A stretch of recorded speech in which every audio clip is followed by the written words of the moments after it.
하나님 아버지 감사합니다. 오늘 이 늦은 시간 당신께서 너무나 사랑하시는 이 아들과 딸들을 부르셔서 은혜 주시고자, 회복하시고자, 치유하시고자, 다시 일으켜 세우고자, 다시 새롭게 하시고자, 응답하시고자, 이렇게 당신의 성산 안에 부르심을 감사드립니다. 오늘 하루 종일 터전에서 일하시느라 소진되고 지치신 몸을 이끌고 나오셨는데, 오늘 이렇게 나오신 이 수고가 헛되지 아니하도록 주님 빈손으로 돌려보내지 마시고, 주님께서 하늘문을 활짝 열어주셔서 하늘의 신령한 것으로 축복하시고 땅에 기름진 것으로 축복하셔서 하늘에 살아계신 능력에 주님 만나고 돌아가실 수 있도록 은혜를 베풀어 주시기를 기도합니다. 오늘 하나님께서 부어주시는 그 신령한 말씀의 능력으로 인하여 육신의 피곤도 다 사라지게 하여 주시고, 마음의 곤고함도 다 사라지게 하시고, 영의 갈급함도 다 해갈되게 하여 주셔서 우리의 영혼, 심령, 육체 다 새로워지게 하여 주시기를 원합니다. 말씀 듣다가 육신의 혹 아프신 부분들 다 회복되게 하시고, 마음의 좌절들, 실망들, 또한 슬픔들, 아픔들, 절망들, 우울들 다 떠나가게 하여 주시고, 혹시 영적으로 눌리고 아프고 괴롭힘 받은 분들 계신다면 모든 어둠과 사단의 사슬들, 묶임들이 예수의 이름으로 다 끊어져 나가게 하여 주시기를 원하며, 모든 억압들이 다 끊어져 오늘 하나님께서 주시는 영육간의 자유함이 있게 하여 주시고, 주님 고린도 전후서에 말씀하신 것처럼 주의 영이 계신 곳에 자유함이 있다고 말씀하셨으니, 오늘 영적으로 육적으로 마음 안에 하나님이 부어주시는 진짜 자유함과 진짜 평안함과 진짜 평강함이 우리의 깊은 곳으로부터 흘러 우리의 육체까지도 임할 수 있도록 은혜를 베풀어 주시옵소서. 이곳을 예수 그리스도의 흘리신 보혈의 피로 덮어주시고, 한 심령 한 심령 깊은 곳에 성령의 깊은 터치하시 임하여 하나님의 자유하심과 만져주심의 역사가 있게 하여 주시옵소서. 정말 이 늦은 시간에 올라오신 이 수고가 헛되지 않도록, 올라오길 너무 잘했구나, 올라오기를 너무 잘했구나, 하나님이 이렇게 만나주시려고 나를 올라오게 하셨구나 하실 수 있도록, 기쁨으로 돌아가실 수 있도록 은혜를 베풀어 주시옵소서. 종에게도 함께 하셔서 준비했지만 준비한 것 흘러나갈 때는 준비한 것보다 100배 1000배로 흘러나가 당신께서 피도 값주고 사신 귀한 성도님들 마음껏 회복시켜 주시기를 원합니다.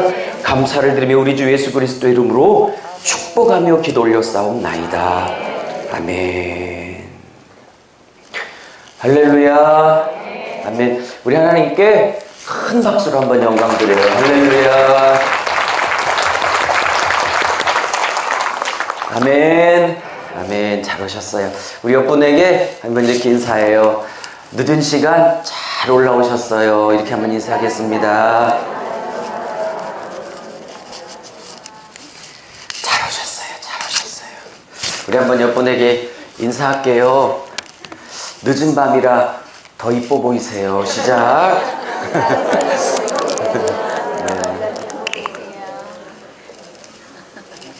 제가 오늘 1시부터 섰는데, 물론 1시, 7시 오신 분도 너무 감사한데, 가장 늦은 시간에 하루 종일 일하시느라고 힘드셨을 텐데 피곤한 육체 이기시고 오신 11시 축복합니다.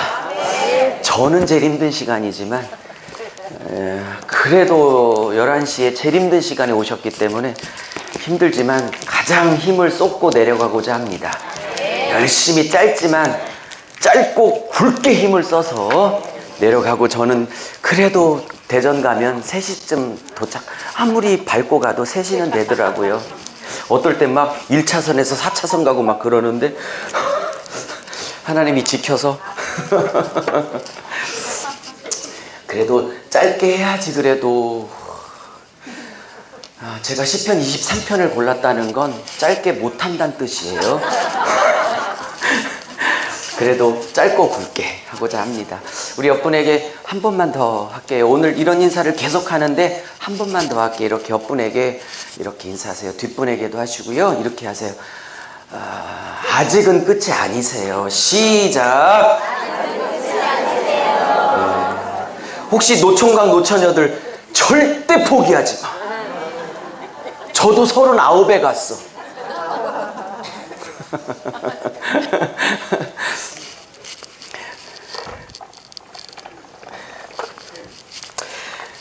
자, 오늘은 시편. 지난달 제가 한 달에 한 번씩 올라오는데 이제 제가 몇 달 되니까 거의 저를 아시죠? 혹시 저를 처음 보는 분 한번 끄덕여 보셔요? 참, 네, 알겠습니다. 저는 대전에서 목회를 하고 있어요. 저는 대전 로고스 교회를 섬기고 있는 유석영 목사입니다. 인사드릴게요. 반갑습니다. 기도해 주시라고 쓸게요. 꼭 기억해 주시고 꼭 중보 기도해 주세요. 기도해 주실 거죠? 목사에게는요, 기도가 최고의 선물이에요. 딴 거 필요 없어요. 꼭 기도해 주세요. 대전 로고스 교회 유석영 목사입니다. 유튜브 치시고 제 이름 치시면 제 강의 많이 보실 수 있으세요. 제발 치셔서 복습 좀 많이 하세요. 제가 천보산 기도원에 강의한 거 다 올려놓고 있으니까 지난달 시편 3편 했는데 많은 분들이 은혜 받으셨다고 이렇게 전화 오시고 문자도 주시고 하셨어요. 그러니까 시편 3편 지난달 한 것도 올려놨으니까 꼭 들으세요. 굉장한 은혜가 있었습니다. 근데 지난달보다 은혜 있었지만 오늘도 하나님이 큰 은혜 주실 줄로 믿습니다. 다 올려놓고 오늘 1시 거, 7시 거, 오늘 지금 이것도 며칠 안에 올려놓을 테니까 제발 좀 다 들으세요. 중요한 건 공짜예요. 내가 돈 들이면 복습하라고 안 해. 공짜니까. 제발 좀 말씀 좀 복습해 주세요. 왜 6명밖에 아멘을 안 해서 다시 공짜니까 제발 클릭해서 복습 좀 합시다. 내가 정말 안 하면 핸드폰 다 내놓으라고 그래서 지금 복습시킬 거예요. 클릭하라고 그래서. 하셨어요. 자,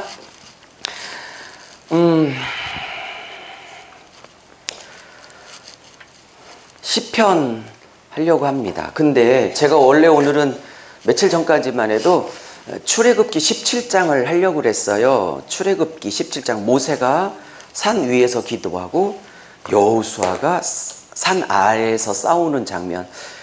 우리 교회, 저희 교회에서 지지난주 때 이걸 갖고 설교했는데 큰 은혜가 있어서 여기서도 해드려야겠다 했는데 다음 주에 서울에서 시편 세미나가 있어서 준비하는 과정 중에 너무 은혜가 있어서 제가 막 마음이 뜨거워져 가지고 이렇게 이걸 해드려야겠다. 그래서 제가 어제 이걸 준비했어요. 근데 제가 성경은요, 여러분, 아까 1시에도 얘기했지만 창세기부터 계시록까지 이게 첫 번째 책이고 이게 66번째 책인데 물론 성경은 1600년간 오케이 1600년간 왜냐하면 창세기를 지었던 모세가 BC 기원전 한 1500년대쯤 사람이고 마지막 계시록을 지었던 사도 요한이 기원 후 AD 한 95년쯤 계시록을 적기 때문에 따지면 한 1600년간 성경이 완성된 거거든요. 그리고 동원된 사람을 따지면 창세기를 지었던 모세로부터 시작해서 마지막 책 계시록까지 하면 한 40여 명이 돼요. 확실하지 않는 저자들이 있어서 여명이라고 해야 돼요.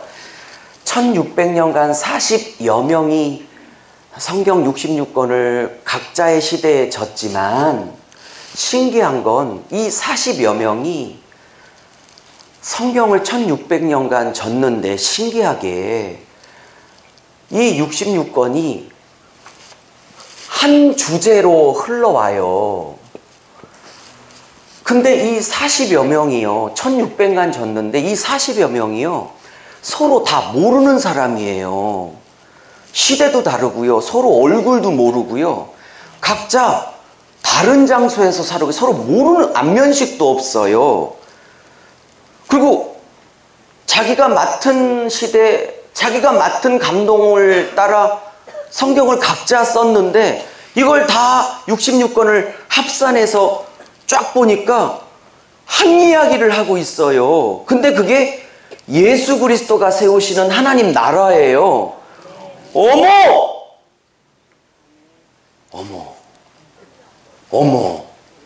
그러면 40명이 썼지만 사실은 그 안에서 어느 한 분이, 40명 안에서 어느 한 분이 통제를 하고 컨트롤을 하고 있는 거죠. 그것은 성령님이죠. 성경의 진짜 저자는 한 분 성령님이죠. 그러죠? 그죠? 그러면 시편도 그죠? 시편도 150개의 시가 있어요. 150개의 시가. 1편부터 복 있는 사람은 죄인의 악인의 꾀를 쫓지 아니하며 죄인의 길에 서지 아니하며 오만한 자리에 앉지 아니하며, 그죠? 서지 아니하며 머무르지 아니하며 오직 여호와 율법을 즐거워하여 그 율법을 주야로 묵상하는 자로다 라고 시작돼서, 그렇게 1편이 시작돼서 저 150편에는 호흡 있는 자마다 여호와를 다 찬양할지어다 라고 끝나는 150편까지, 그쵸? 150편까지 무려 150편의 시가 있어요. 이 시는 다윗이 73개를 썼어요. 그리고 모세가 1개를 쓰고 솔로몬도 한 2개 정도 쓰고 고라 자손도 쓰고 아삽이라는 사람도 쓰고, 그리고 150개 중에 한 50개는 누가 썼는지 모르는 작자, 미상, 아무도 몰라요. 그런 것들이 다 모아져 150개가 됐어요.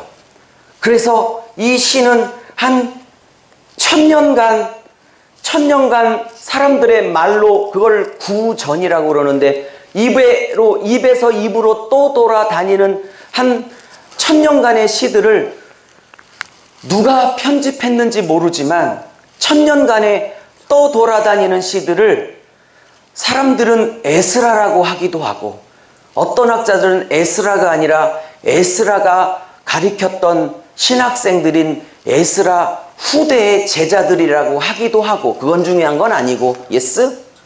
어쨌든 에스라든 에스라가 누구지? 이러면 이제 막 저는 그냥 미치려고 그러는 거고, 이제 에스라든 에스라의 후대든 누구든 1000년간 입으로 떠돌아다닌 시들을 누가 1편부터 150편까지 이거를 순서를 짰을 거라고 보는 거예요. 그러면 이 순서를 짤 때 2가지 학파가 있어요. 학설이 뭐냐? 그냥 첫 번째, 그냥 에스라든 에스라 제자든 그냥 막 갖다 집어넣었을 거다. 1. 제가 이제 몇 달째 오지만 저의 모든 질문은 다 답이 2번에 있습니다. 그러니 늘 대답은 2번입니다. 저는 1번이라고 생각 안 해요. 왜? 아까 성경이 창세기부터 계시록이 그냥 짜여진 게 아니라, 오늘은 이 설명할 수 없어요. 제가 이렇게 하루씩 오지 않고 언제 나흘을 잡아 올 때 언젠가는 창세기부터 계시록까지 왜 66권이 저렇게 순서가 짜여질 수밖에 없는지, 즉 창세기 다음에 출애굽기가 올 수밖에 없고 출애굽기 다음에 절대로 민수기가 올 수밖에 오지 못하고 레위기가 세 번째 책으로 올 수밖에 없고, 레위기 다음에 신명기가 오면 안 되고 민수기가 네 번째 책으로 올 수밖에 없고, 민수기 다음에 여호수아가 못 오고 다섯 번째 책으로 신명기가 오고, 그러고 여섯 번째 책이 여호수아가 올 수밖에 없는 이유. 그래서 이게 막 집어넣은 책이 아니라 정밀하게 66권이 딱 짜여져서,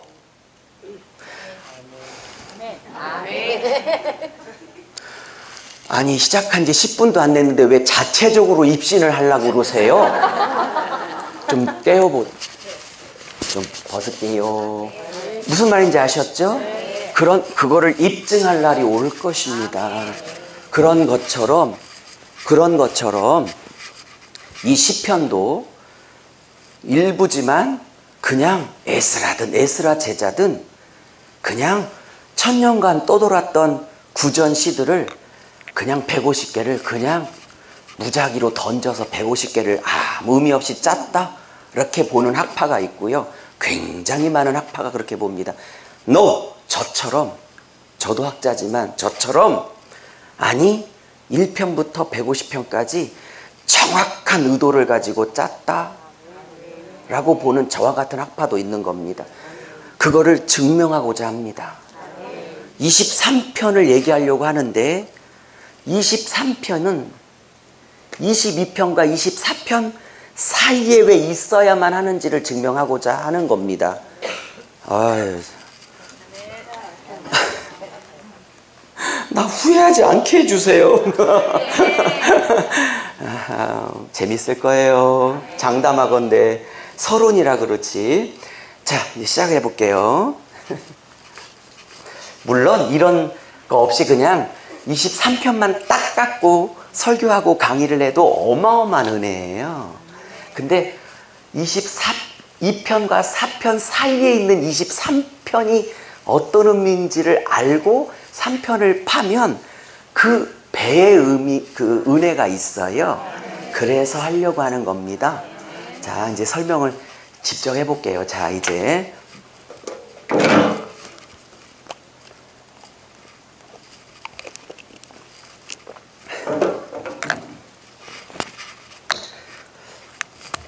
여기는 연령이 있으니까, 이게 저는 청년 집회도 많이 다니는데 청년 집회면 여기를 이제 제가 대장금이란 예화를 안 쓰겠죠. 여기는 이제 제가 청년 집하면 젊은 예화를 쓰겠지만 이제 연령이 이제 형님 누님들이 많이 계시니까 이걸 대장금이라고 한다면, 이게 대장금 기억나시죠? 옛날에 인현왕후로 할까? 인현왕후? 대장금이라고 한다면 이게 대장금 23편, 대장금 22편, 대장금 24편이라고 한다면 오케이? 아시죠? 대장금 여주인공이 누구예요? 산소 같은 여자 이영애. 아, 좋다. 남자 주인공, 그 늠름한 남자 주인공 지진이. 아시죠? 기억나시죠? 옛날에 봤던 거? 그러면 23편이라는 이 편이 존재하려면 22편의 배경을 깔고 23편이 와요. 그죠? 그리고 24편 대장금이 존재하려면 23편의 스토리를 깔고 와서 24편이 이어지게 돼 있어요. 예스? 이게 만약에 창세기라면, 이게 출애굽기라면, 출애굽기는요 창세기의 내용을 죄다 깔고 와서 출애굽기가 이어가는 거고요, 출애굽기 내용을 죄다 끌어서 레위기가 이어가는 거고요, 이걸 전체를 다 끌어서 계시록이 이어가는 거예요. 그래서 계시록 세미나를 언제 할 때가 있겠지만, 계시록 66권을 이어가려면 대장금 시리즈, 이게 성경이라면 이게 성경이고 성경의 부제목이 대장금이라면 됐다 싶죠? 이렇게 설명하니까 팍 들어오죠? 대장금이라는 성경이라면 대장금의 완성편인 계시록을 진짜 관심 있어 하시잖아요. 이 마지막 완성판인 계시록판 66편을 이해하려면 이 1편부터 창세기 편부터 뭐죠? 요한 1, 2, 3, 유다서 65권까지의 스토리를 다 꿰서 이 전체 65편까지를 총체적으로 다 이해하고 있는 맥락 안에서 완성편인 계시록을 완성을 해야 계시록의 의미가 비로소 완성되지. 어쩌다 여기까지 왔노?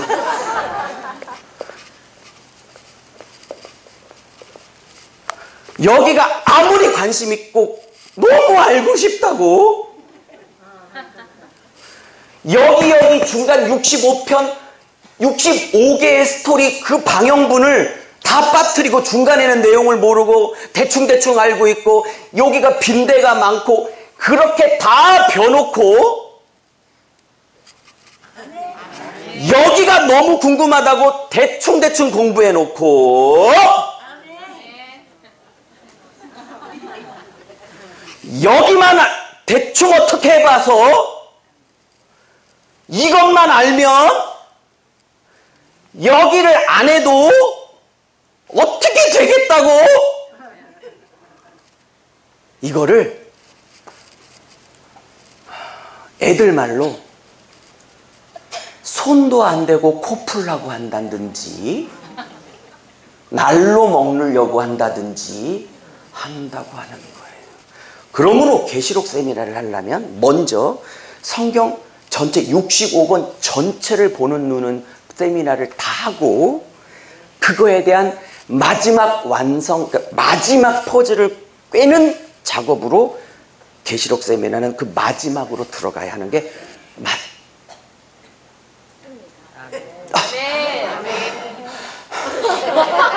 땅한 것입니다.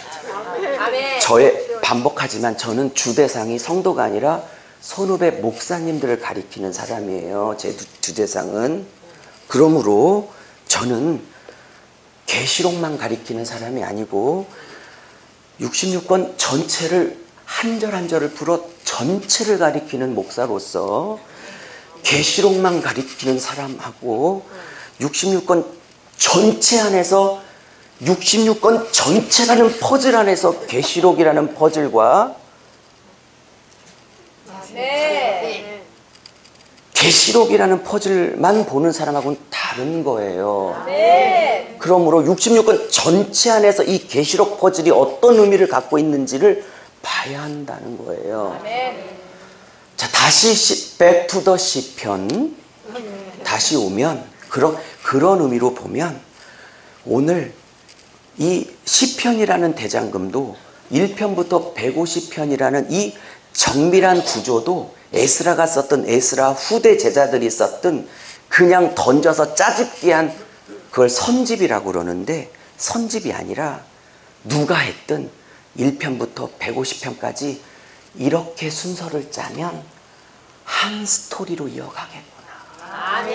그 중에 3편만 짜서 왜 22편이 예수님의 초림 사역이고 왜 24편이 예수님의 재림 사역이고 왜 24편이 초림과 재림 사이에 우리를 인도하시는 예수님의 목자로서의 우리의 삶의 인도자 사역인지를 증명하여 성경을 보는 눈을 열어주고자 하는 거지 단순히 위로만 하고자 하는 게 아닙니다. 저의 주사역은 단순히 진통제만 노는 진통제 의사가 되고자 하는 게 아니고요. 근본을 고치자예요. 저는 국내 사역이든 해외 사역이든 저는 근본적으로 목사님이든 성도님이든 성경을 열어주고 싶어요. 눈을 열어드리고 싶어요. 눈 열리면 돼요. 목사든 성도든 꼭 눈이 열려야 돼요. 그렇게 예수님이 소경을 그렇게 고치셨던 이유가 뭔지 아세요? 1. 물론 답 아니에요. 답은 2번이에요. 1. 여러분 여쭤봅시다. 복음서에 마태복음, 누가복음, 요한복음, 누가복음, 사복음서에 소경이 그렇게 많이 있죠. 그리고 소경 그렇게 많이 고치셨다는 건 인정하시죠? 왜 그렇게 소경을 그렇게 많이 고치셨을까요? 1. 소경이 그렇게 많았다. 1.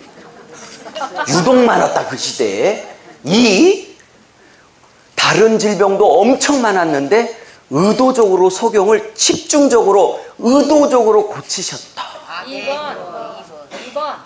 할 뭔가 메시지가 있어서 의도적으로 고치신 거다. 그리고 복음서 기자들은 소경 고치신 사건을 의도적으로 더 많이 기록하고 있다.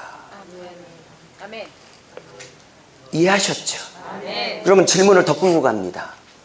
왜 예수님은 소경을 의도적으로 더 많이 고치셨고 사복음서 기자들은 소경 고치신 사건을 의도적으로 더 많이 기록하고 있을까요?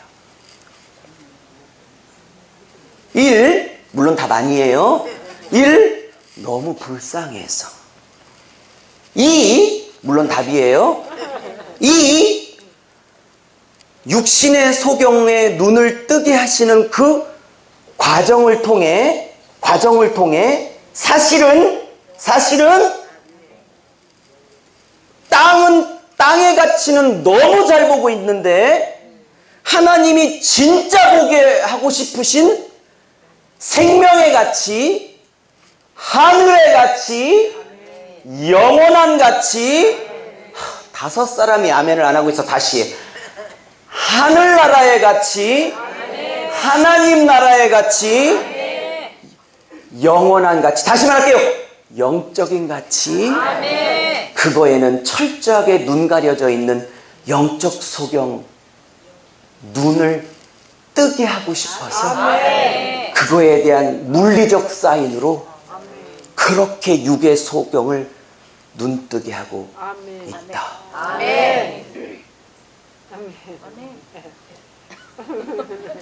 두 번째 질문. 이걸 뭐라고 그러죠? 벙어리. 저도 알아요. 벙어리 왜 이렇게 많이 고쳤을까요? 1. 유달리 벙어리가 많았다. 귀머거리가 많았다. 2. 이걸 고침으로 하고 싶은 얘기가 있다. 뭐예요 그러면? 고침으로 하고 싶은 얘기가 있다. 이 육의 귀머거리를 고침으로 하늘 소리 못 듣는 것들을 고쳐 땅의 소리, 복 받아, 돈 벌어, 네 자식 잘 되기를 바래, 이런 거는 팍팍 들려. 근데 뭐가 안 들려? 회개, 좁은 길 걸어, 낮아져야 돼, 십자가 져야 돼, 억울해도 네가 먼저 용서해야 돼. 안 들려. 여기에 안 들리는 분들, 즉 영적 귀머거들의 귀를 열어 하늘 소리 듣게 하려고 그 물리적인 사인으로 육의 귀머거리를 고쳐내고 있다. 아시겠어요? 근데 저 여쭤볼게요. 저 왜 이런 소리 하고 있어요?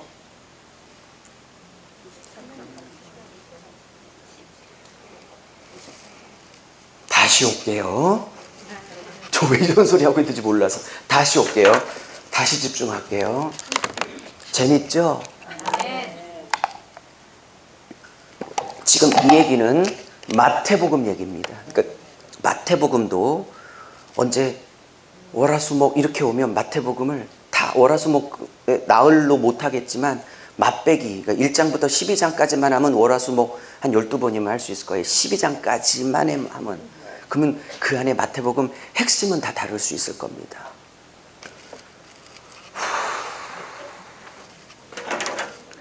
이렇게 66권을 한 100년 배우면 돼요. 제가 축복하는데 66권 다 배울 때까지 선포합니다. 죽지도 말 것이며 아프지도 말 거며 사고 나지도 말 거며 입원하지도 말 거며 하나님 앞에 기도하세요. 66권 다 배울 때까지 나 데려가지 마십시오. 이렇게 말씀 배우는 것만큼 사람을 행복하는 게 없어요. 동의하십니까? 네, 목사님, 난 돈 버는 게 더 복이에요. 그러면 내려가셔도 돼요. 저는 할 말이 없어요. 주밖에는 나의 복이 없습니다. 그것을 땅에 있는 성도는 존귀한 자라고 합니다. 자, 그러면 이제 대장금 22편, 대장금 23편, 24편 왜 이렇게 에스라든 제자든 이런 구도를 짰는지 이야기를 본격적으로 하보겠습니다. 자, 성경을 펼쳐놓고 오시죠. 그리고 혹시 계시면 22편 1절을 좀 띄워주시고요. 띄워주실 수 있으면 22편은 다 살펴볼 건 아니고요. 1절만 살펴볼 겁니다. 1절만. 자, 시편 22장 1편인데요. 자, 먼저 22편은 여러분 시편을 이해하려면 지난달에도 제가 얘기했죠. 시편은 이 시가 어떤 상황에서 지어졌는지를 이해하는 게 그 시의 깊이를 추적하는데 거의 90%가 달려 있어요. 그러니까 지난달에 나눴던 3편 있죠. 깊이 나눴던 은혜가 있었잖아요. 그때 압살롬, 셋째 아들 압살롬에게 쿠데타를 당해 맨발로 쫓겨나서 광야에서 지었던 시가 시편 3편이랬죠. 그때 3절인가요? 4절에 같이 쫓겨나는 사람들인지 아니면 다윗이 맨발로 쫓겨날 때 그 옆에서 비아냥거리면서 했던 사람들의 말이 다윗의 마음을 찢어놨다고 그랬죠. 2절이 그렇게 말한다고 그랬죠. 그 2절에 다윗을 비웃었든지 아니면 함께 다윗과 도망가는 사람일 수도 있어요. 이렇게 말했죠. 하나님 앞에 저 다윗은 구원받지 못할걸? 이렇게 조롱했다고 그랬죠. 근데 그런 조롱 앞에 다윗이 한마디도 승질도 못 내고 반박도 못 해요. 근데 왜 반박도 못하고 승질도 못 내냐면 이건 제 묵상인데 제 생각인데 그 그 말은 뭐예요? 다윗 끝났어. 다윗은 더 이상 하나님이 구원 안 하셔. 쟤 끝났어. 그 말에 왜 다윗이 승질 한번 못 내고 반박 한번 못 하냐면 그 말에 다윗 마음 안에 무슨 생각이 드냐면 내 생각도 그래. 밖에서 들려오는 소리였지만 사실은 그 소리가 다윗 자신 안에도 똑같이 들려오고 있다는 사실 앞에 남들한테 들었는데 사실은 그 소리가 자기 속 안에서도 들려주고 있다는 마음, 그 사실 앞에 한마디 대꾸를 못했던 거라. 근데 그것도 지나들 앞에 뭔 말인지. 그러니 유튜브에 올려놨으니 제발 좀 1시간 반이나 설교했으니까 다 들으세요. 아니 지금 꺼내놓고 좀 확인 좀. 그러면 시편 22편은 이게 시간이 배경 설명만 해도 30분이 넘게 걸려. 시편은 뭐냐? 사무엘 30장을 배경으로 합니다. 그러면 30장은 뭐냐? 제 분위기로 봤을 때요, 23편 자체의 설명은 다음 달로 미뤄야 될 것 같고 이 세 가지 흐름만 해도 꽤 시간이 걸릴 것 같은데 봐요.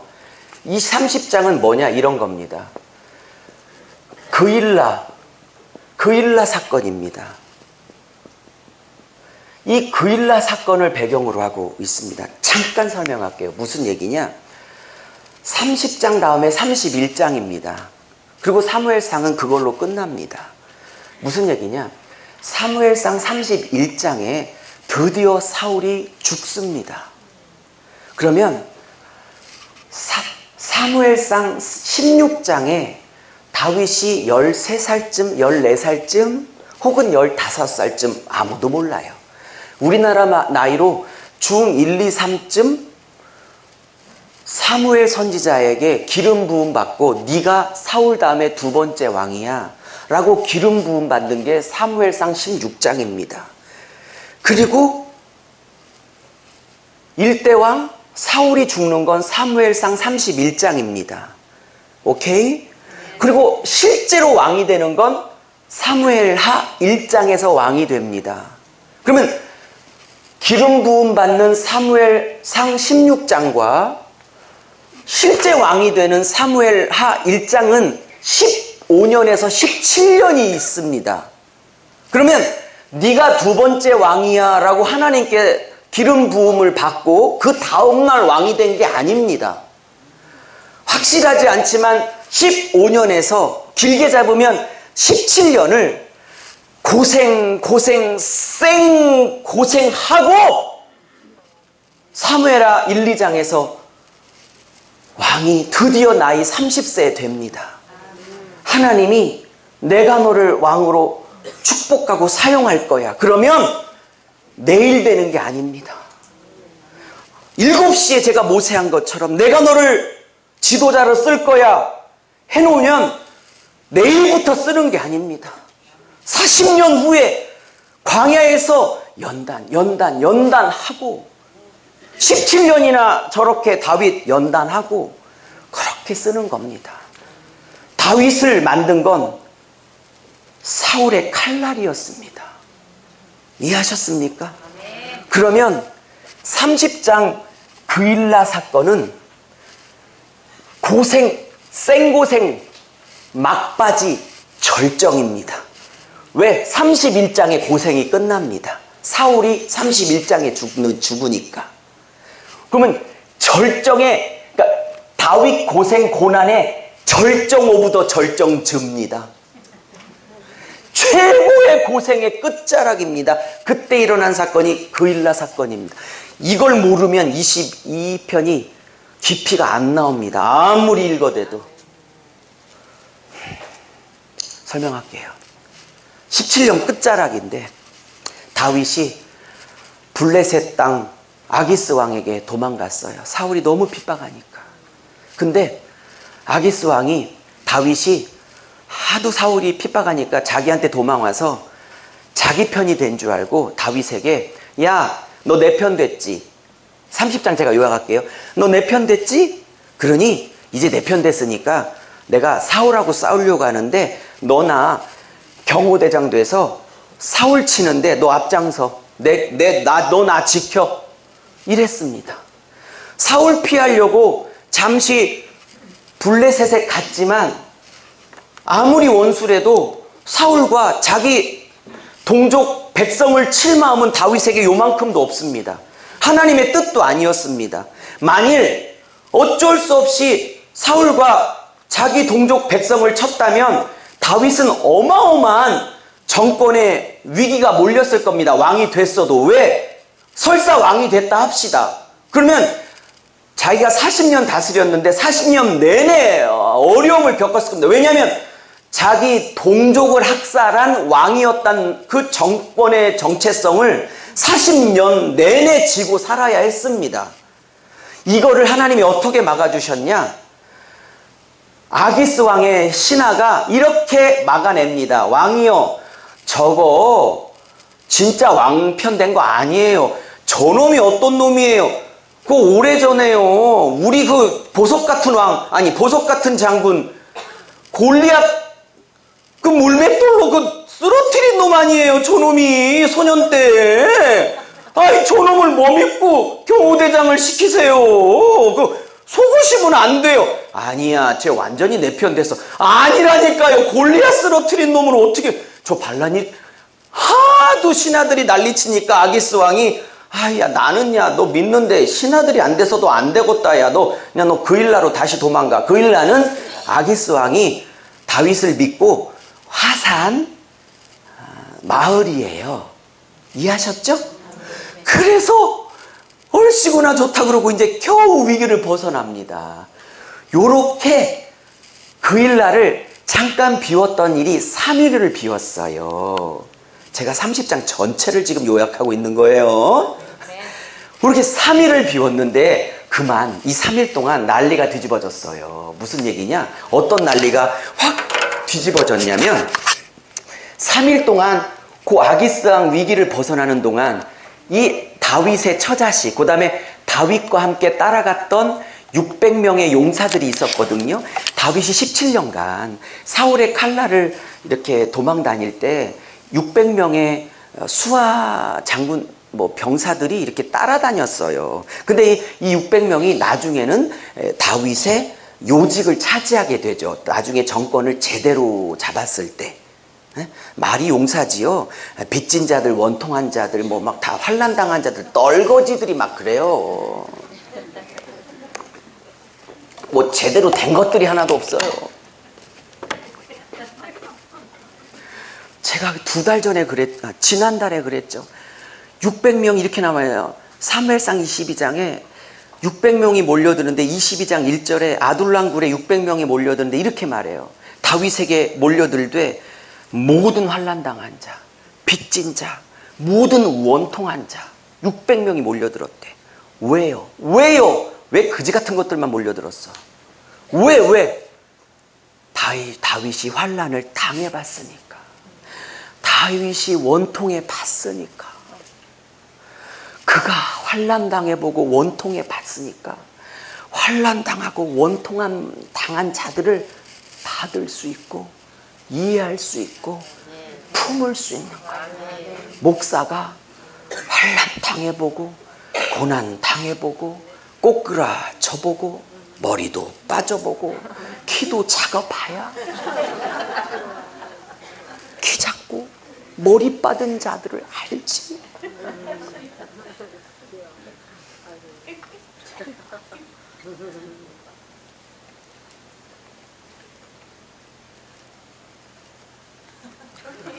예화야 예화. 제가 죽고 싶어서 자살 시도를 많이 했거든요. 그래서 죽고 싶은 청년들이 우리 교회를 그렇게 많이 와. 우리 교회 3년 있으면 다 회복돼. 왜 다윗에게 원통한 자, 죽고 싶은 자, 환난 당한 자가 600명씩 온 줄 아세요? 왜요?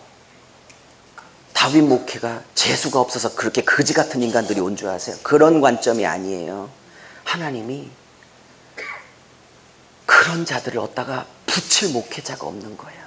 왜? 받을 만한 자가 없어. 그걸 경험해 봐야 그 인생의 밑바닥, 그 우울을, 그 아픔을, 그 고난을, 그 눈물, 그 사망의 음침한 골짜기를 그 목회자가 경험해 봐야 그 영혼들을 품을 수 있는 거예요. 어떤 목사님이 제가 이렇게 가르치고 다니까 유 목사 어떤 책을 봐야 그렇게 성경이 열려? 목사님, 성경은 헬라어, 히브리어 주석으로 열리는 게 아니고요. 고난과 눈물을 통해서 열리는 거예요. 라고 했어요. 3일 였는데 그 600명이 돌아왔는데 3일 만에 아말렉 족속이요.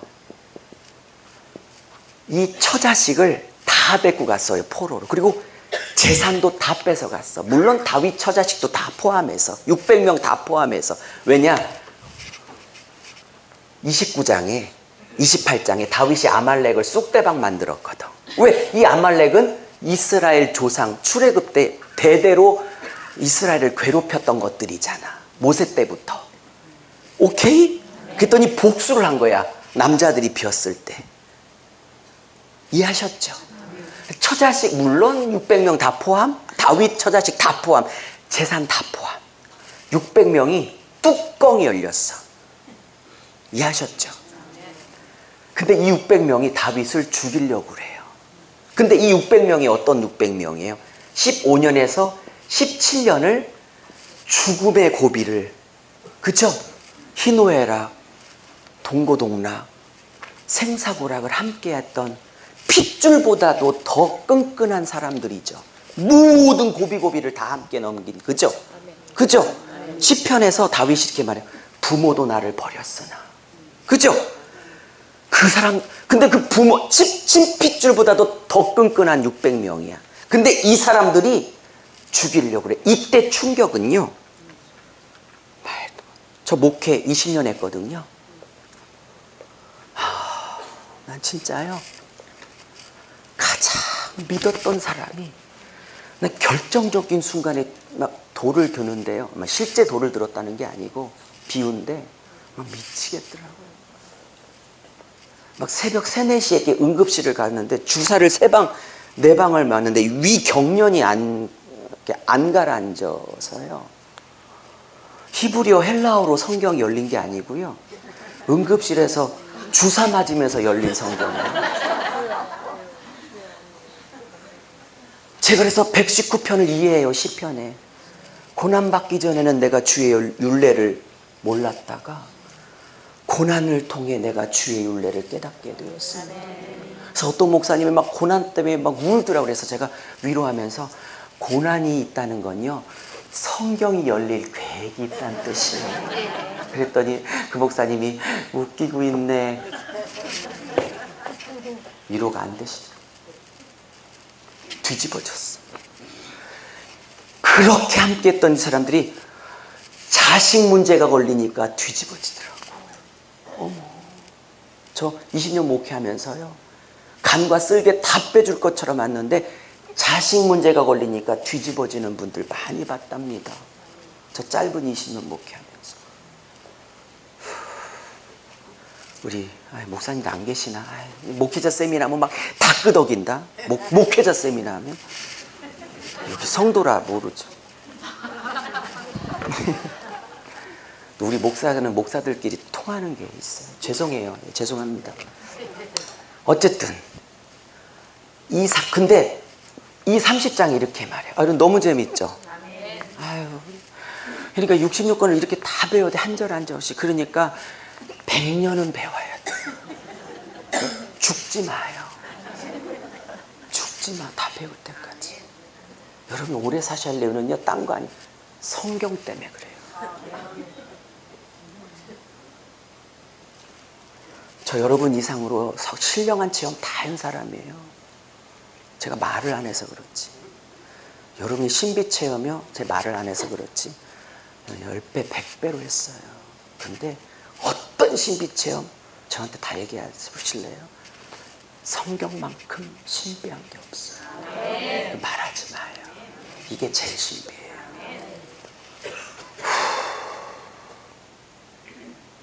근데 이렇게 말해요, 성경. 다윗의 마음이 크게 궁급했대요. 이렇게 나와요. 크게 궁급했대. 즉 크게 당황했대요. 근데 그 다음이요, 이렇게 나와. 제가 안 쓸게 시간이 없어서. 궁급했으나, 이게 중요해. 나. 근데 여호와를 힘입어 그가 용기를 내었더라. 여호와를 힘입어 용기를 내었더라. 그러고 쓴 시가 22편이에요. 띄워주세요. 1점만 읽을게요.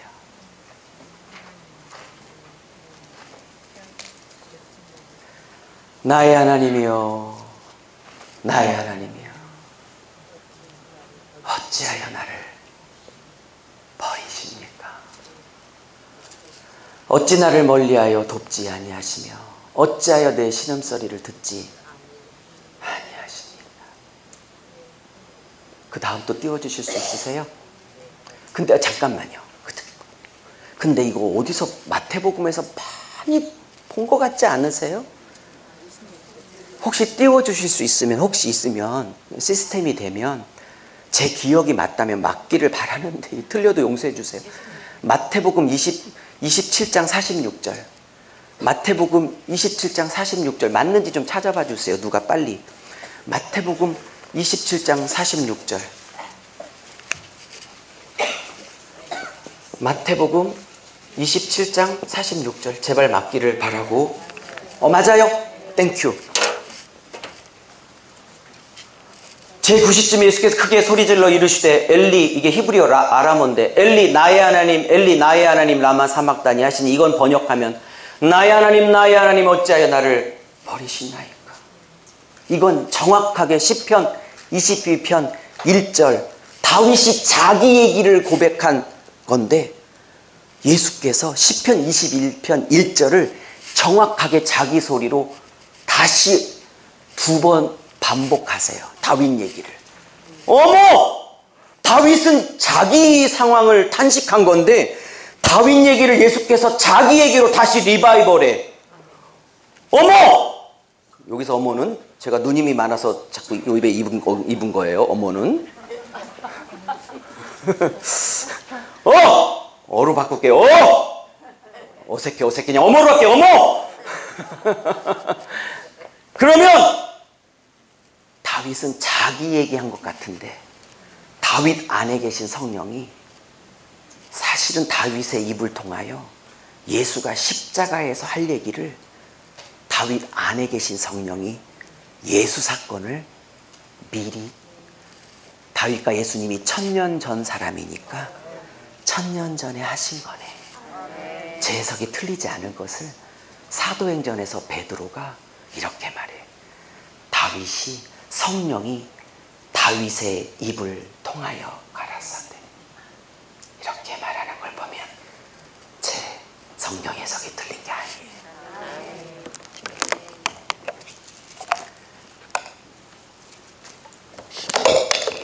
그러면 다시 시편으로 거세요. 그러면 찾아봤어요. 시편 29만 얘기할게요. 시편 22편에 아우 시간이 어떡하지?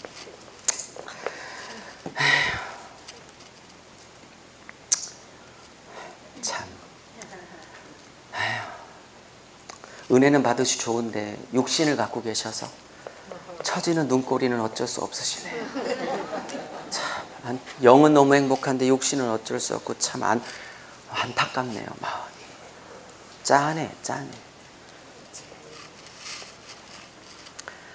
그 중간에 한번 찾아봐 주세요. 나는 사람이 아니고 벌레라.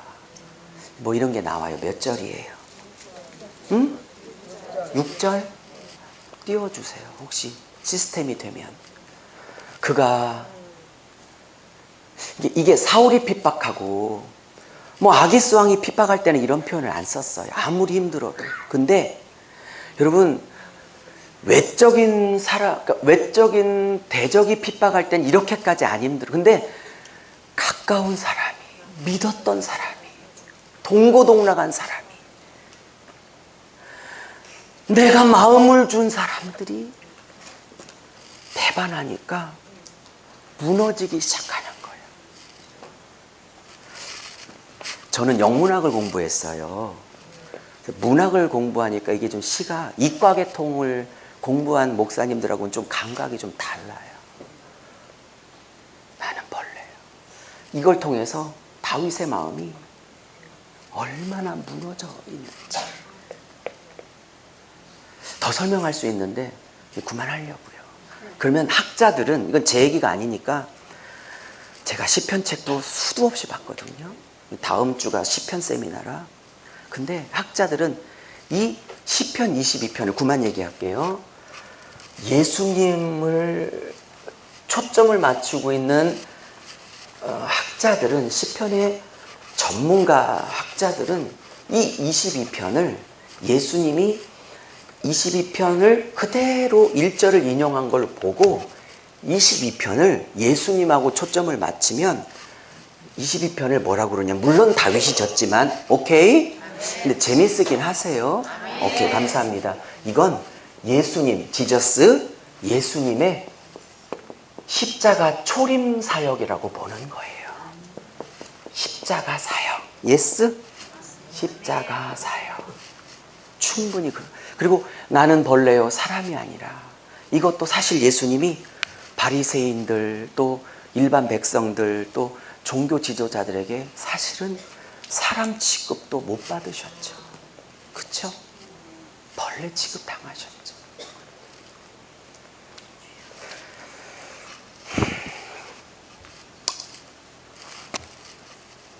자, 그리고 23편은 조금 건너뛰고 이게 하이라이트니까 24편으로 갈 거예요. 24편.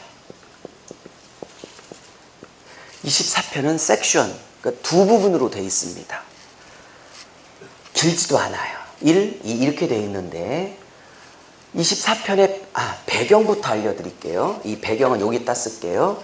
배경은 시편은요. 배경 이해가 90%를 좌우해요. 근데 이제는 저도 지쳐서 아멘을 하거나 말거나 이제 신경도 안 써요. 아까 7시로 얘기하면 이제 막 아멘을 하거나 말거나 모세처럼 이제 80년 끝쯤 돼서 이제 아무 감각도 없어요. 이제 저도. 뭐 7시 설교를 들었어야 이제 무슨 말인지 알지. 이건 사무엘 하 6장을 배경으로 합니다. 다시 말하면 다윗이 왕이 돼서 아까 사무엘 1, 2장에서 왕이 된다고 그랬죠. 왕이 돼서 다윗이 제일 첫 번째 한 게 역시 다윗다워요. 제가 왕 되면요 그동안에 못 먹었던 치킨 통닭 마음껏 시킬 건데 제가 좋아하는 회 이런 거 제일 먼저 시켜 먹을 건데 다윗이 제일 먼저 한 건요 역시 다윗다워. 그래서 다윗이라고 하나 봐요. 다윗이 왕 돼서 제일 먼저 한 일이 뭔 줄 아세요? 괴롭혔던 원수들 막 처단 이런 거 아니에요. 제일 먼저 한 일이 뭔 줄 아세요? 법궤를 예루살렘 성으로 옮겨오는 거예요. 이걸 제일 먼저 했어요. 그러면 법궤, 언약궤가 20년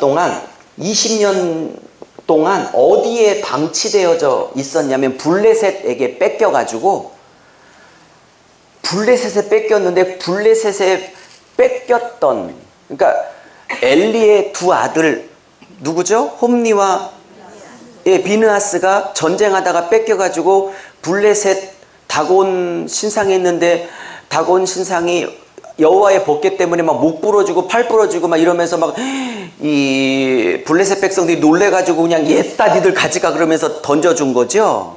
그래서 유다 땅에 들어와 있긴 했는데 방치되고 있었죠. 그게 아비나답 집에 20년간 방치되어져 있었죠. 기억나십니까? 20년간 아비나답 집에 방치되었던 법궤를 왕에 등극하자마자 저 법궤를 다윗성, 예루살렘성, 시온성에 옮겨와야지 그래고 군사 3만 명, 수천 명의 찬양대, 악기대를 동원해서 옮겨오죠. 옮겨오는 동안에 소가 뛰어가지고 우사가 넘어지는 법궤 붙들다가 갑자기 죽는 사태도 벌어지고 또 굉장히 깊은 메시지가 있는데 이 얘기 시작하면 오늘 밤 새야 돼요. 저도 가야 돼. 해달라고요? 어머 나 언제 가? 그리고 이분은요 죽을 수밖에 이름을 잘못 줬어. 우사 잘못 줬어. 손을 댔는데 죽었다? 법궤를 붙잡으니 그게 히브리어로 아하즈인데 이 아하즈라는 히브리 동사를 안 풀면 이 죽었다라는 의미가 안 나오게 돼서 무진장 깊은 메시지이기 때문에 20년간 보관했는데 여기는 복이 안 임해. 그래서 다윗이 옮기다 말고 너무 겁나니까 자기는 도망가고 다음에 옮길게 그러고 여기를 오벳에돔, 이 오벳에돔이라는 사람이 뜻이 뭐냐면 에돔의 일꾼이라는 뜻으로 이방, 에돔 사람. 여기다가 막 급하게 그냥 밀어놓고 자기는 다음에 올게 그러고 다윗도 겁나니까 지도 죽을 것 같으니까. 근데 이 오벳에돔 집에는 딱 석 달이 있었는데 하나님이 복을 막 쓸어다가 딱 부어줘. 그러니까 또 오벳에돔 집에 석 달이 있는데 복이 맺다고 그러니까 다윗이 또 너무 약 오르니까 또 내가 모셔갖고 또 와. 다음 달 물론 그럼 이 사무엘상 6장은 언제 할지 몰라요. 한 20년 후에 할게요. 살아계셔. 다 배워야 돼. 100년 한 섹션도 놓치지 말고 다 가르쳐 드릴 테니까. 여쭤볼게요. 20년 숙제 낼게. 20년까지 안 갈게요. 19년 후에 할게요. 여쭤볼게요. 왜 이 아비나답은 이스라엘 사람이에요. 하나님 백성이라고. 본 백성이라고. 본 백성이 20년 모시고 있었는데 복이 한 개도 안 임했는데, 오케이? 오베데돔 이방인이 석 달 모셨는데 왜 복이 쏟아졌을까? 이걸 풀어야 저 본문이 나와. 아멘. 내가 저걸 풀려고 5년을 고민했다. 공짜로 대가를 치러야지. 아멘. 이 대가는 뭘까요? 기도해 주세요. 아멘. 그게 저의 최고의 선물이에요. 언제 해드릴게요. 지금 안 돼. 그걸 본문으로 하고 있다고. 그러면 24편은 뭐냐? 실패를 극복하고 두 번째 옮길 때는 성공하죠. 네. 우싸 죽은 건 그냥 게 아니고 깊고 깊은 메시지가 있어요.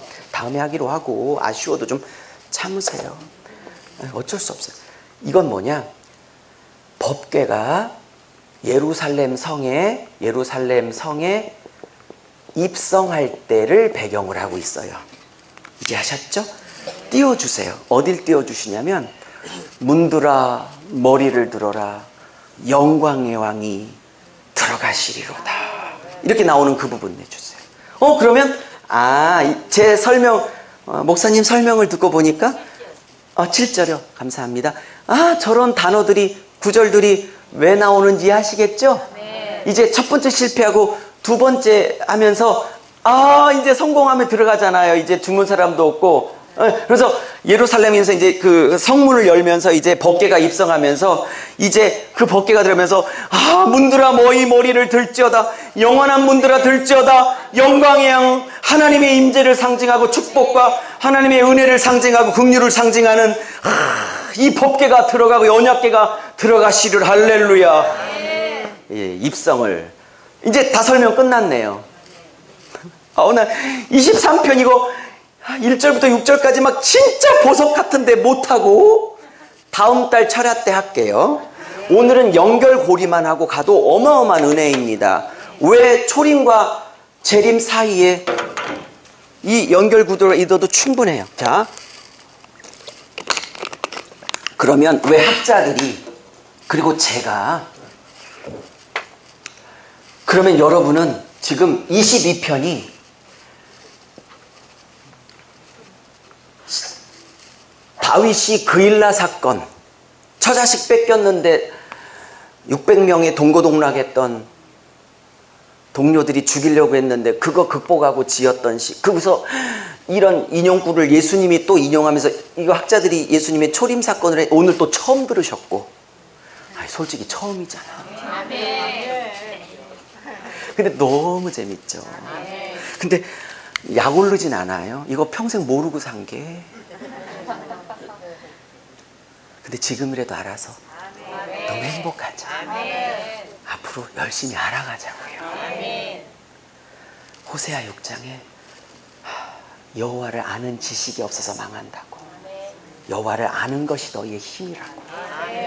오죽겠으면 그 옥에 갇혀있는 그 노사도가 죽기 직전에 옥중서신을 썼는데 그 옥에 갇힌 사도의 마지막 기도 제목이 나 풀려나게 기도해달라는 게 기도 제목이 아니라 에베소서 1장에 옥에 갇힌 노사도가 자기가 개척했던 성도들에게 편지를 써서 기도하게 하는데 제발 하나님이 너희들에게 지혜와 계시의 영을 주사 하나님을 알게 하시고 너희의 마음의 눈을 밝혀 하나님이 어떤 분인지 너희를 부르시는 그 부르심의 소망이 뭔지 너희를 지키시는 하나님의 능력이 얼마나 큰지 그거 알게 하시기를 원합니다. 하나님이 어떤 분인지를 알게 하시기를 원한다. 결국은 하나님이 어떤 분인지 알게 하시기를 알아야 알아. 하나님을 알아야 한다. 알아야 한다. 그러면 제 얘기가 아니고 여러분에게 학자 얘기, 여기가 목회자 쌤이라면 이렇게 말하는 학자들 제가 다 대드릴 수 있지만 성도님들이니까 그럴 필요까지는 없어. 무시해서가 아니라 어차피 졸린데 그 얘기하면 바로 입신 들어가시니까 무시해서가 아니니까 용서해 주시고요. 그럴 필요는 없고 학자들 근거 다 대드릴 수 있지만 필요 없어 보이고요. 저를 신뢰해 주신다면 이게 맞아요. 그러면 보세요. 이 시편 이거는요, 학자들이 학자라기 꼭 뭐 학자를 근거하지만 제가 봐도 이건 예수님께서 직접 인용하셨기 때문에 예수님의 십자가 사역이 특별히 예수께서 십자가에서 7마디 그거를 가상 7언이라고 그래요. 가상 십자가에서 가상 7언 오케이? 그 중에서 했던 7마디 중에 한 마디가 십자가 사역이 맞아요. 그러면 이거는 학자들이 뭐라고 하냐면 이제 예수께서 그 마지막 절 봐주세요. 24편 마지막 절. 이건 예수님의 마지막 날. 이 전쟁에 능하신 왕이 들어가시리로다. 이렇게 딱 나오거든요. 마지막 절에. 맞죠? 예? 영원한 문들아. 전쟁에 능하신 왕이 원수를 파하고, 그죠? 여호와께서 영광의 양 만군의 이때 만군은 1만 군대 하나님이란 뜻이거든요. 그 윗절 뭐 전쟁에 능하신 뭐 이렇게 나와요. 예? 그러면 하나님의 나라를 대적하는 최종 원수인 사탄의 나라, 용의 나라, 적그리스도의 나라를 파하고 전쟁에 능하신 1만 군대 하나님이 최종 승리를 가지고 할렐루야. 이제 주께서 그 영광을 가지고 재림하시는 그 예수를 말해요.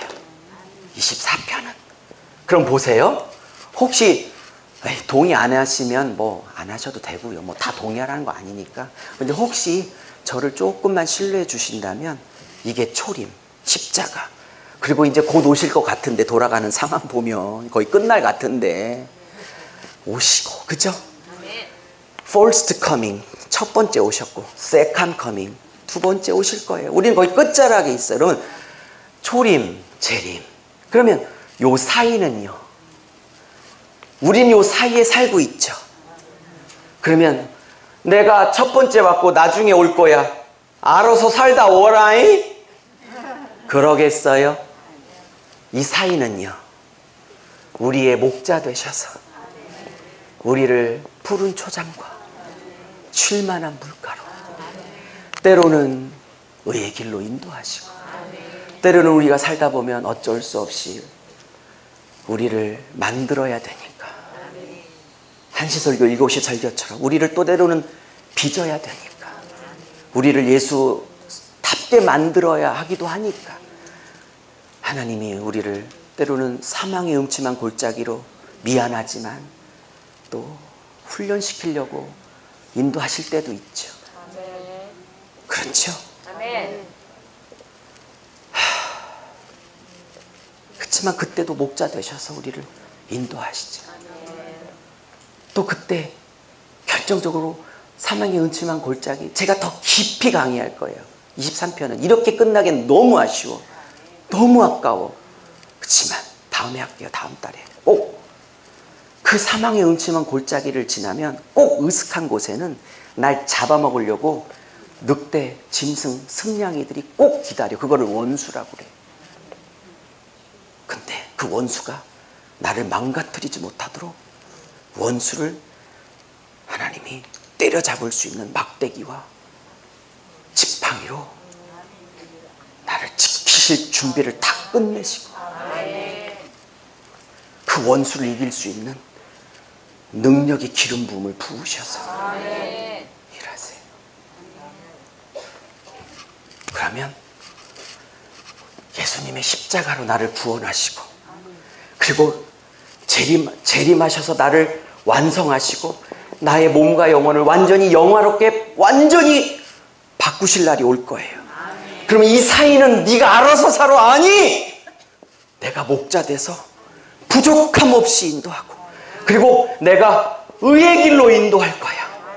근데 나는요, 요 말 좀 없었으면 좋겠는데, 그냥 부족함이 너무 땡큐인데, 제가 그냥 이 말 때문에 너 심각하게 1시간을 넘게 고민했는데, 인도한다, 푸른 초장, 쉴만한 물가, 부족함이 없다. 너무 땡큐여서 요만하고 갈게요. 다음에 다시 풀을게요. 이 말 때문에 1시간을 넘게 쳐다보고 있었는데, 그렇구나. 내가 꽂혀야 될 말이 쉴만한 물가, 푸른 초장, 부족함이 없다. 솔직히 나만 꽂혔어. 여러분도 요만에 꽂혔죠?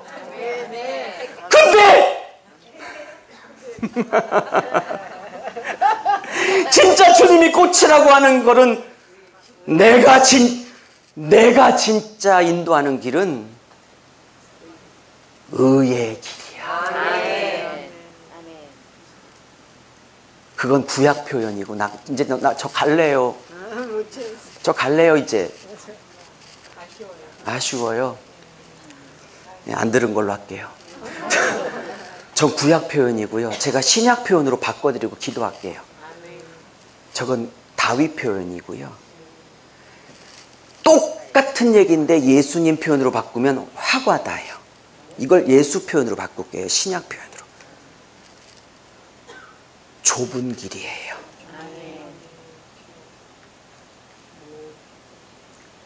그러면 저는요, 여호와는 나의 목자시니 내게 부족함이 없을 때 저는 고민했어요. 예수님, 나 부족한 거 많아요. 나 머리 부족해요. 제가 최근에 차를 바꿨는데 저 50년 동안 한 번도 새 차를 못 타봤어요. 다 50만 원짜리, 30만 원짜리. 한 번도 새 차를 못 타봤어요. 맨날 청소년 사역하고 매일 쏟아붓고 하느라고 나 차 한 대만 주세요. 나 집 한 칸만 주세요. 근데 하나님, 나 부족한 거, 여호와는 나의 목자시니 부족함이 없으리로다. 근데 나 부족한 거 많아요. 근데 저게 부족함이 없는데 나는 왜 부족한 게 많지? 막 그랬다, 하나님 앞에. 근데 하나님이 이렇게 대답하시더라고요. 그렇게 성경 보는 거 아니야. 제 마음에, 귀로 말고요, 마음에. 근데 어떻게 봐야 되니? 의의 길로 인도하는데 부족함이 없어.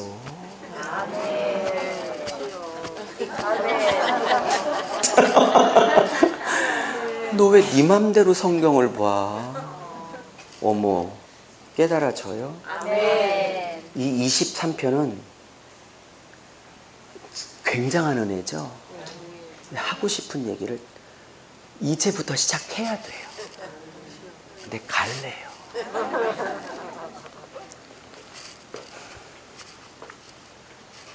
제가 그래서 하나님, 내 믿음으로는 부족한 게 없다고 하는데요, 나 진짜 솔직히요, 너무 부족한 게 많아요. 그랬더니 하나님이, 그렇지, 부족한 게 많지, 현실적으로. 내 아들아, 너를 의의 길로 인도하는 일에 있어서는 부족함이 없단다.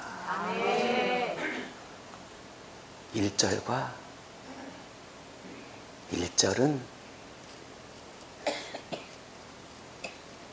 3절을 위함이란다. 함께 봐야 한단다. 성경을 열어달라고 기도하렴. 네 식대로 보지 말라. 네 탐심으로 보지 말라. 내가 성경의 저자들을 통해서 내가 원래 기록했던 나의 의도대로 성경을 깨닫고 가르치라.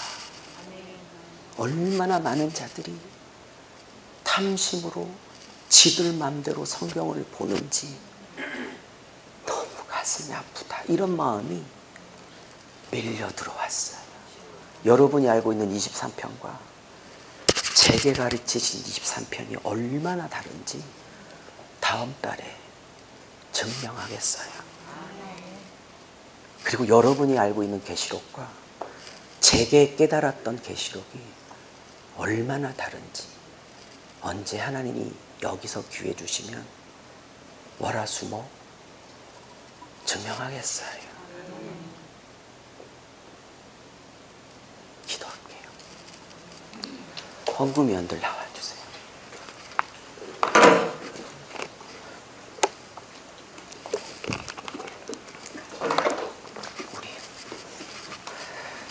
근데 다 못해도 죄송하지만 큰 은혜네요. 그쵸? 십자가 지시고 다시 올 때까지 알아서 살아가 아니라 내가 목자 돼서 인도할게. 목자 돼서 인도할게. 그 주님 믿읍시다. 아멘. 오늘 하루 종일 부른 찬송인데요. 한 번만 더 불러요. 많이 불렀으니까 애올실 것 같아요. 우리 아까 그 찬양 한 번 더 하고 우리 한 코드만 내려주셔도 돼요. 띄워주세요. 그 뭐 첫 가사가 뭐죠? 내가 걷는 이 길이. 이 찬양 같이 하고 헌금하시고요. 아까 계속 말씀드렸지만 그냥 빈 봉투로 그냥 내지 마시고요. 이렇게 한 문장 두 문장이라도 하나님이 읽으실 때 참 이 성도의 헌금은 기도 제목을 보면 내 마음이 하나님 마음이 울컥하고 가슴이 저리다 하실 정도로 이렇게 정성스럽게 써서 하나님 앞에 올리십시오. 드릴게요. 내가 걷는 이 길이 죽어도는 수가 있어도 내 심장이 울렁이고 가슴 아파도 내 마음 속으로 여전히 기뻐하는 까닭은 하나님은 질수하지 않은 신일세. 내가 세운 계획이 세운 계획이 빗나갈 줄